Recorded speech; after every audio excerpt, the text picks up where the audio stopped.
तृतीय स्कंदः अथ नवमोऽध्यायः 9th chapter from sloka 1. ब्रह्मोवाच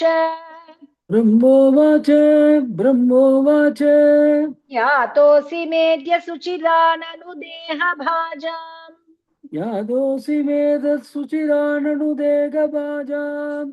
यादोऽसि वेदसुचिराननुदेगभाजाम् न ज्ञायते भगवतो गतिरित्यवध्यम् न ज्ञायते भगवतो गतिरित्यवत्यौ न ज्ञायते भगवतो गतिरित्यवत्यौ नान्यत्वदस्ति भगवन्नपि तन्न शुद्धम् नान्यत्वदस्ति भगवन्नपि तन्न शुद्धम् नान्यत्वदस्ति भगवन्नपि तन्न शुद्धम् माया गुणव्यतिकरादु दुर्विभासि माया गुणव्यधिकरात् यदुर्विभासि माया गुणव्यधिकरात् यदुर्विभाति विभासि ब्रह्मोवाच यादोऽसि मे नादोऽसि मेत्य सुचिराननुदेगभाजम् भाजाम् न ज्ञायते भगवतो गतिरित्यवत्यौ नान्यत्वदस्ति भगवन्नपि तन्न शुद्धम् माया गुणव्यधिकरात् यदुर्विभासि रूपं यदेतदवबोधरसोदयेन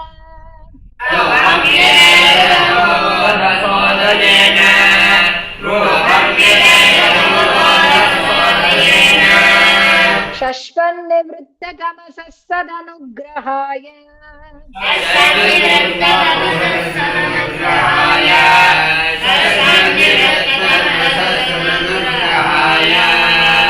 आदौ गृहीतमवतार शतैकबीजम्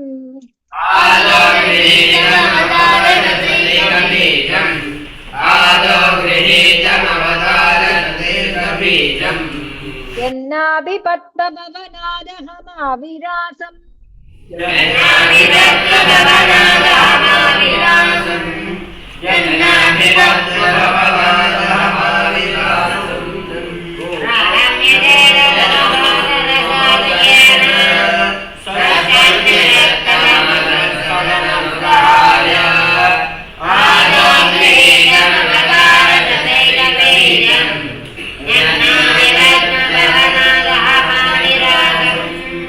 नातः परं परमयद्भवतः स्वरूपम् नादः परं परमयद्भवतः स्वरूपौ नादः परं परमयद्भवतः स्वरूपौ आनन्दमात्रमविकल्पमविद्धवर्चः आनन्दमात्रम् अविकल्पम् अविद्धवर्चः आनन्दमात्रम् अविकल्पम् अविद्धवर्चः पश्यामि विश्वसृजमेकमविश्वमात्मन् पश्यामि विश्वसृजम् एकम् अविश्यमात्मन् पश्यामि विश्वसृजम् एकम् अविश्यमात्मन् भूतेन्द्रियात्मकमदस्त उपाश्रितोऽस्मि भूतेन्द्रियात्मकं मदस्य उपाश्रितोऽस्मि भूतेन्द्रियात्मकं मदस्य उपाश्रितोऽस्मि नादः परं परमयद्भवतः स्वरूपम् आनन्दमात्रम् अविकल्पम् अविद्धवर्चः पश्यामि विश्वसृजम् एकम् अविश्यमात्मन् भूतेन्द्रियात्मकं मदस्त उपाश्रितोऽस्मि तद्वा इदं भुवनमङ्गलमङ्गलाय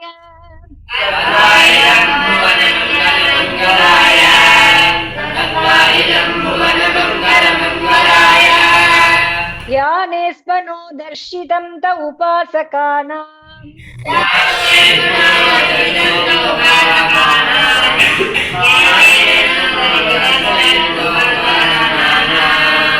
तस्मै नमो भगवते नु विधेम तुभ्यम्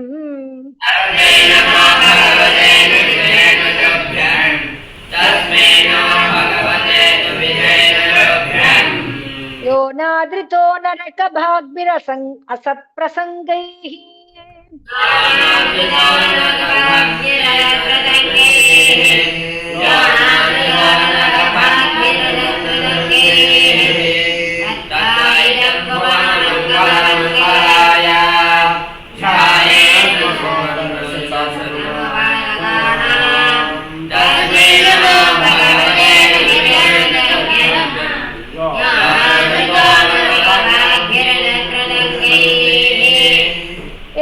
त्वदीय चरणाम्बुज कोशगन्धम् एतत्त्वदीय चरणाम्बुज कोशगन्धौ एतत्त्वदीय चरणाम्बुज कोशगन्धौ जिघ्रन्ति कर्णविवरै श्रुतिवातनीतम् निक्रान्ति कर्णविकरैः श्रुतिवादनीतौ जिघ्रन्ति कर्णविवरै श्रुतिवातनीतम् जिक्रान्ति कर्णविकरैः श्रुतिवादनीतौ जिक्रान्ति कर्णविकरैः श्रुतिवादनीतौ जिघ्रन्ति कर्णविवरै श्रुतिवातनीतम् जिक्रान्ति कर्णविवरैः श्रुतिवादनीतौ जिक्रान्ति कर्णविवरैः श्रुतिवादनीतौ भक्त्या गृहीत चरणः परया च तेषाम् भक्त्या गृहीत चरणः परया च तेषाम् भक्त्या गृहीत चरणः परया च तेषाम् नापैषिनाथ हृदयाम्बुरुहात् स्वपुंसाम् नापैषिनादहृदयाम्बुरुहात् स्वपुंसाम् नापैषिनादहृदयाम्बुरुहात् स्वपुंसाम् एतत्त्वदीय चरणाम्बुज कोशगन्धौ जिक्रान्ति कर्णविवरैः श्रुतिवादनीतौ भक्त्या गृहीत चरणः परया च तेषाम् नापैषिनादहृदयाम्बुरुहात् स्वपुंसाम् तावद्भयम् द्रविणगेह सुहृन्निमित्तम्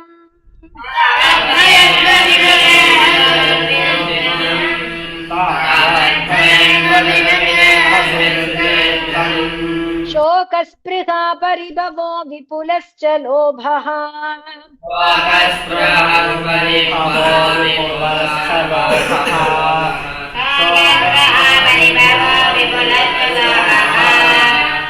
तावन्ममेत्य सदमग्रह अर्तिमूलम्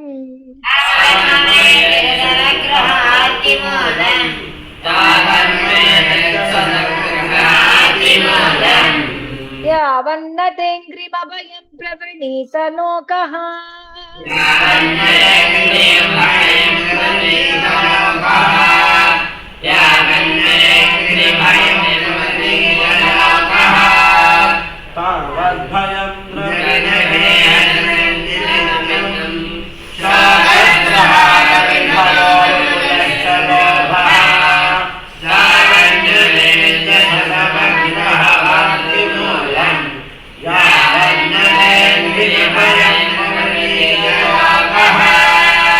दैवेन ते हतधियो भवतः प्रसङ्गात्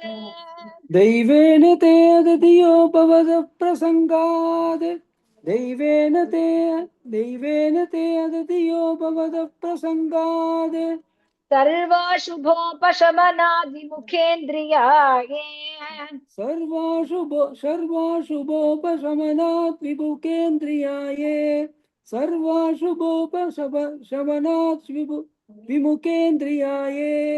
कुर्वन्ति कामसुखलेशलवाय दीनाः कुर्वन्ति कामसुखलेशलवाय दीनाः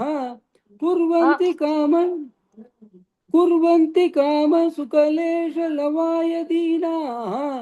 விசர்க்கம் கிடையாது कुर्वन्ति कामसुखलेशलवाय दीनाः कुर्वन्ति कामसुखलेशलवाय दीनाः कुर्वन्ति कामसुखलेशलवाय दीनाः लोभाभिभूतमनसो कुशलानि शश्वत् लोभाभिभूतमनसः अकुशलानि शाश्वते लोभाभिभूतमनसः अकुशलानि शाश्वते दैवेन ते दधियो भवतः प्रसङ्गात् सर्वाशुभोपशमनात् विमुखेन्द्रियाये कुर्वन्ति कामसुखलेशलवाय दीनाः लोभाभिभूतमनसः अकुशलानि शाश्वते शत्रुत्रिधातुभिरिमा मुहुरध्यमानाः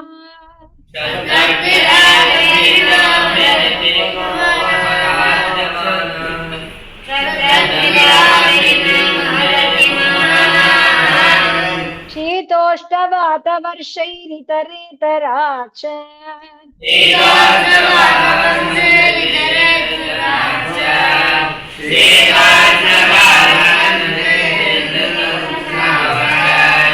कामाग्निनाच्युतरुषा च सुदुर्भरेण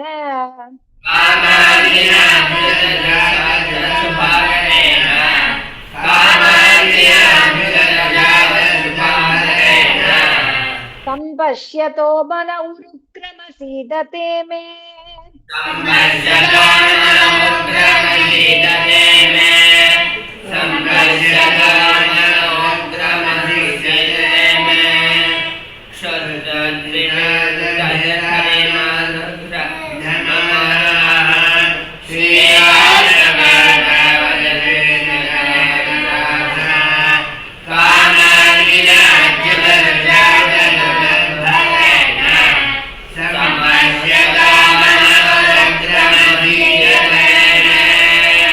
यावत् पृथक्त्वमिदमात्मन इन्द्रियार्थमाया बलं भगवतो जन ईश पश्येत्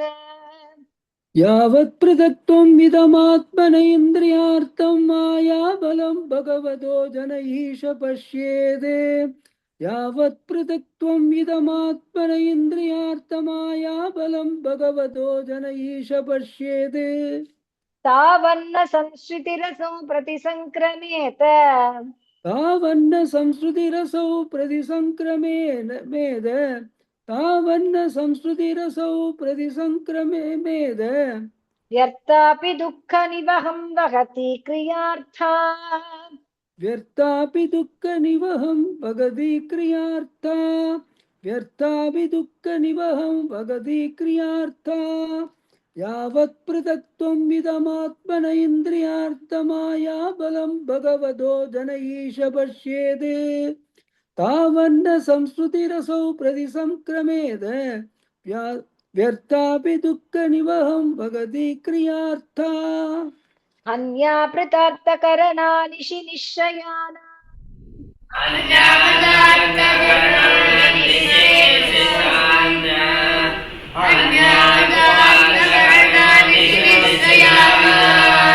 नाना मनोरथ धिया क्षणभग्ननिद्राः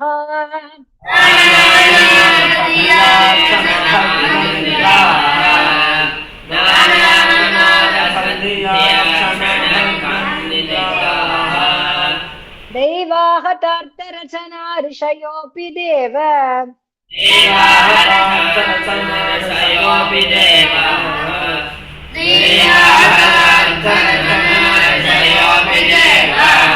युष्मत्प्रसङ्गविमुखा इह संसरन्ति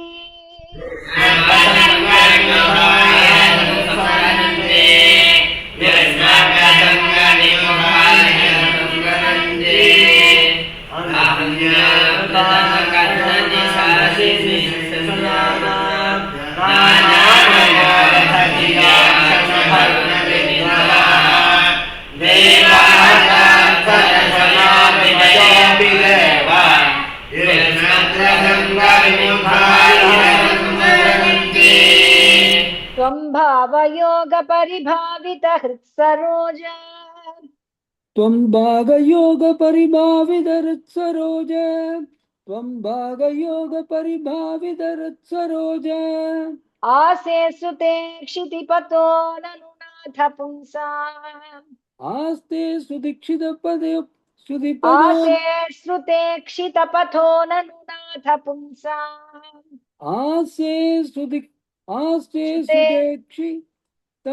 ननुनाथ पुंसाम् आस्ते सुदीक्षितपदो ननुनाथ पुंसाम् यद्यद्धियात उरुगाय विभावयन्ति यद्यद्धियात उरुगाय विभावयन्ति यद्यद्धियात उरुगाय विभावयन्ति तत्तद्वपुः प्रणयसे सदनुग्रहाय तत्तत्त्वमुः प्रणयसे सदनुग्रहाय तत्तत्त्वमुः प्रणयसे तदनुग्रहाय त्वं भावयोगपरिभावितहृत्सरोज आसे सुदेक्षितपदो ननुनाथ पुंसाम् यद्यद्धियात उरुगाय विभावयन्ति तत्तत्त्वमुप्रणयसे तदनुग्रहाय नातिः प्रसीदति तथोपचितोपचारैः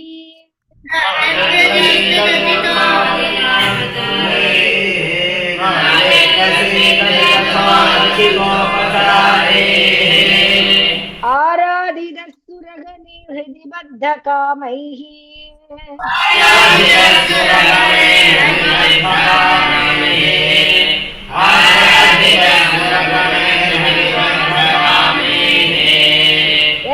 यत्सर्वभूतदयया सदलभ्यैकः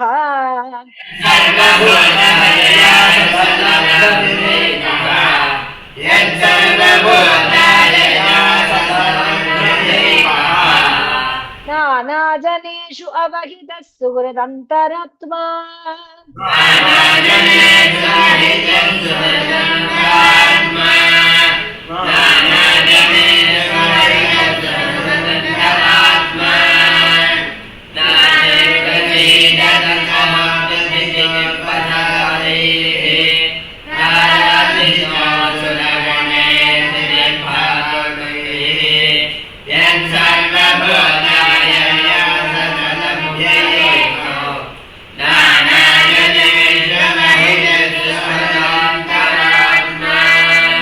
पुंसामतो विविधकर्मभिरध्वराज्ञैः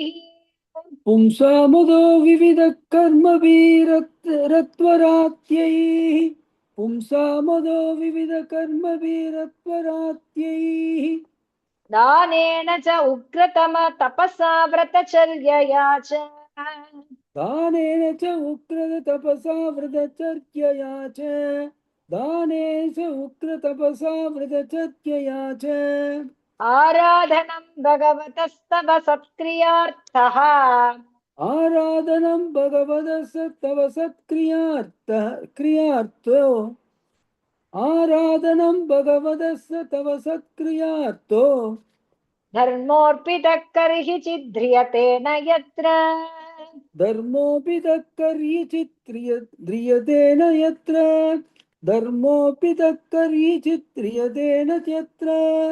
पुंसामदो विविधकर्मभिरत्वरात्यैः दानेन च उग्रतपसा व्रतचर्यया च आराधनं भगवतस्तव सत्क्रियार्थो धर्मोत्पितकर्यचित् क्रियतेन तत्र शश्वत्स्वरूपमहसैव निपेतभेदमोहाय बोधदिशनाय नमः परस्मै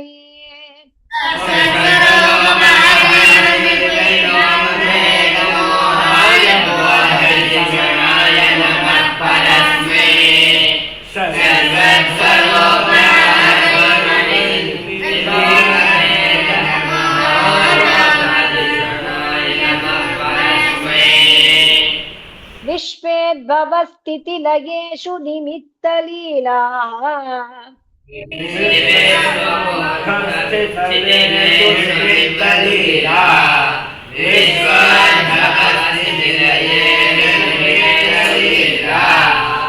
निमित्तलीलाः विश्वोद्भवस्थितिलयेषु निमित्तलीलारासाय तेन मयिदं चक्रिमीश्वराय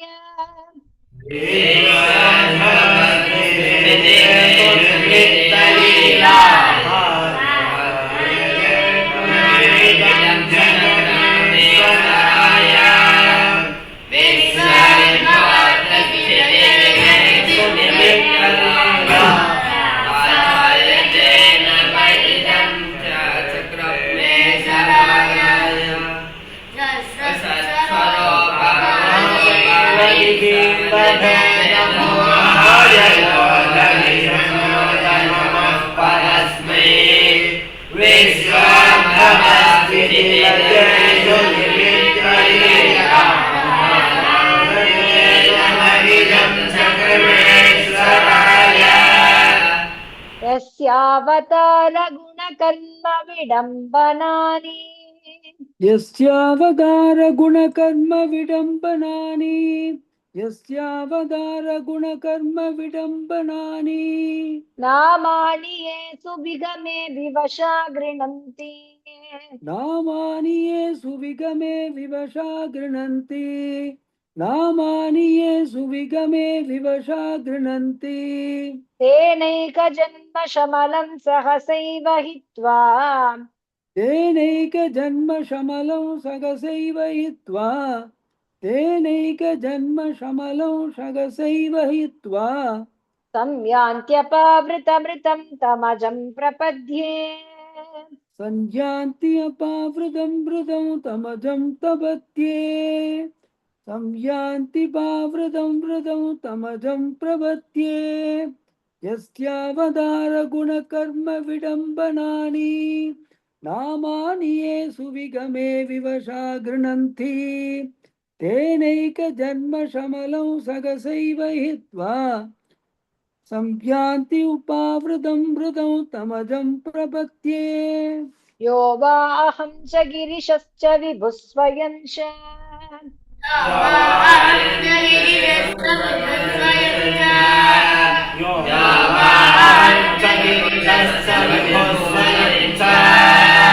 नित्युद्भवः प्रलय हेतव आत्ममूलम्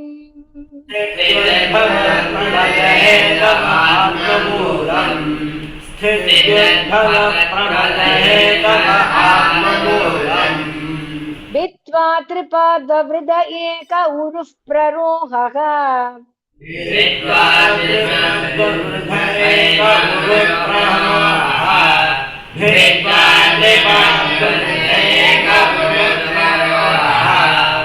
तस्मै नमो भगवते भुवनद्रुमाय तस्मै नमो भगवते भुवनद्रुमाय तस्मै नमो भगवते भुवनद्रुमाय यो अहं च गिरिशश्च विभुः स्थितिर्भवः प्रलयहेतव आत्ममूलम् भित्वा त्रिपादवृद तस्मै नमो भगवते भुवनद्रुमाय लोको विकर्म निरतः कुशले प्रमत्तः लोको विकर्म निरतः कुशले प्रमत्तः लोको विकर्म निरतः कुशले प्रमत्तः कर्मण्ययं त्वदुदिते भवदर्चने स्मे कर्मण्ययं त्वदिते भवदर्शने स्वे कर्मण्ययं त्वदिते भगवद् त्वदुदिते कर्मण्ययं त्वदुदिते भवदर्चने स्मे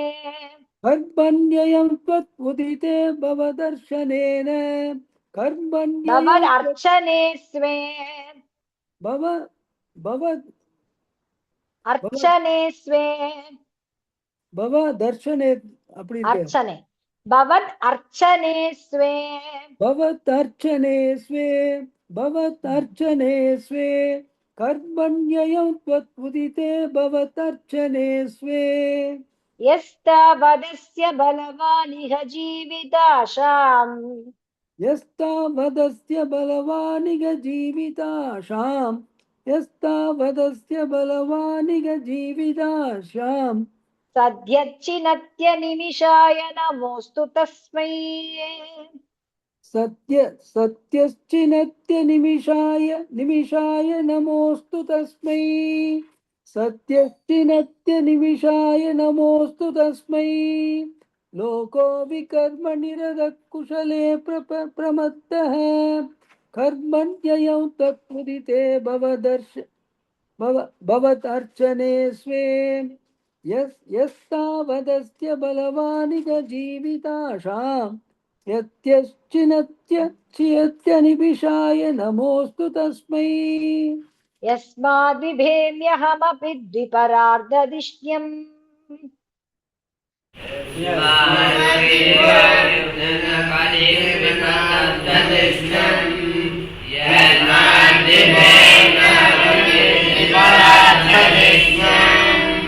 अध्यासितः सकललोकनमस्कृतं यत्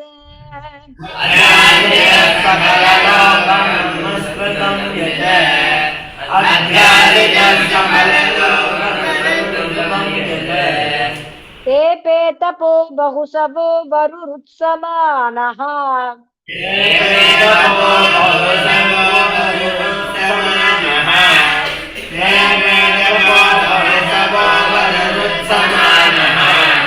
तस्मै नमो भगवते दिमखाय तुभ्यम्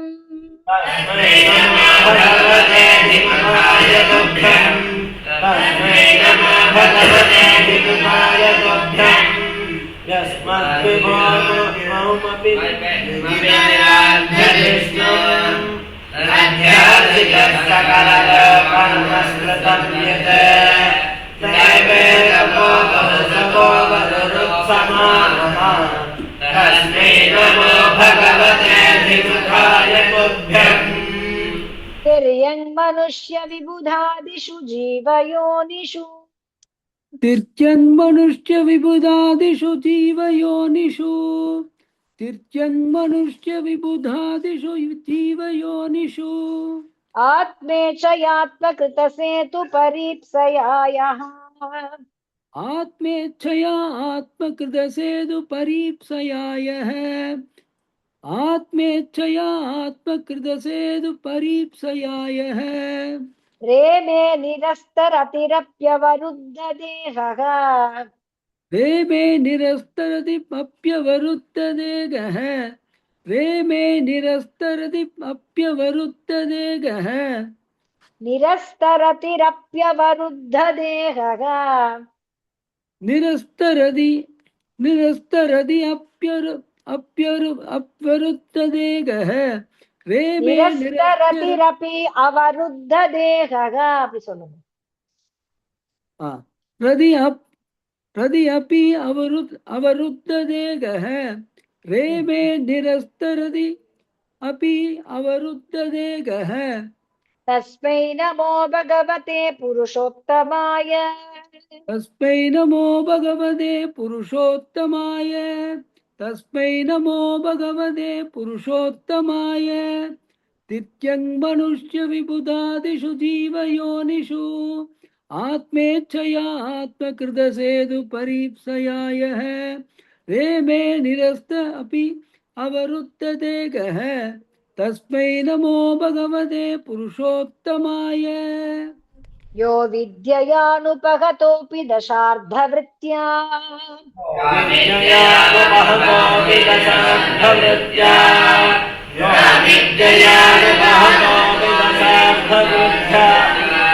निद्रामुहाः जठरीकृतलोकयात्रः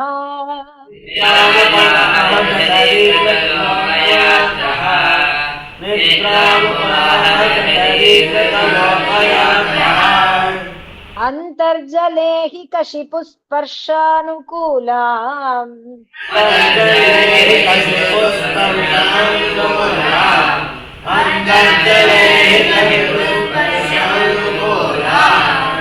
भीमोर्मिमालिनि जनस्य सुखं विवृण्वन्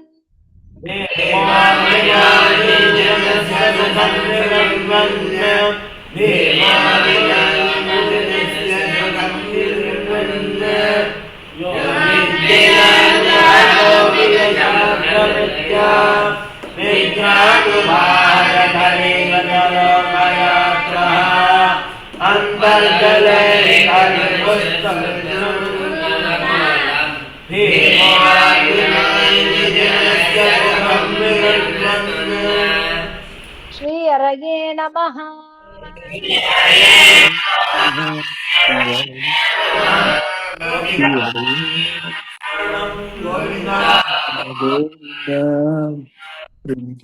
सतगुरु महाराज की जय।